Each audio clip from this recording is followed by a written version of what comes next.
This is the hour of memory, and this is our house of comfort. Wounded by loss, we retreat from life. Our community gathers us in. So while my husband was dying, my father was diagnosed with that C word again. We go on with our life as we can. And October 3rd, 1993, my youngest son, Gerald, was murdered. He was shot in the head on a porch in Hazelwood. That's just not enough for one person. So again, November 8th, 45 days later, my oldest son, Omar, was shot and killed in his girlfriend's home and during a home invasion. When my youngest son was murdered, this was the saddest part to me, is that on the streets of Hazelwood, on every corner, you could see young people crying together with no outlet, nowhere, no adult around because the adults didn't know what to do. They're crying. So there was a great need for mental health even then.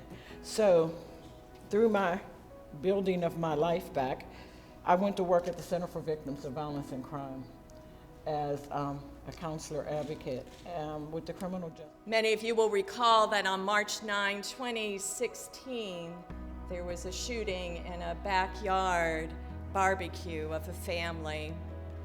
6 would die in that shooting, 1 baby in his mother's womb. The next door neighbor was paralyzed and continues to be paralyzed from the waist down, several injured, children terrorized in the home, neighbors horrified by what had happened, and on a very quiet street in Wilkinsburg. Yes, I know when you hear about Wilkinsburg, you hear about what's in the news, and I want you to know that's not the real Wilkinsburg. Yes, we've had our fair share of gun violence, but that's always been drug-related. One person shooting another because of a drug deal gone bad. But this was a level of violence we had never seen before, a level of evil, and I don't use that word lightly. And we prayed with them, and we ate with them, and we said, this isn't enough. So we came back in the fall and we did the same thing. We did another community work day where everybody came together and cried together and remembered.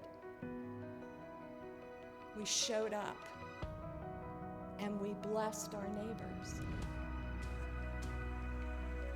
And as we did that work, I realized what else we were doing. We were healing ourselves.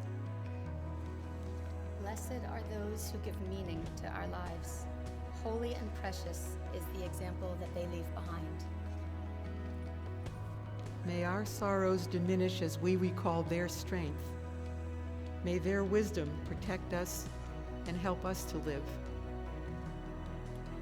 Let our grief be transformed into tenderness towards those who are still with us. Let us do our part, body and soul and thought and prayer and action, to make our world a better place.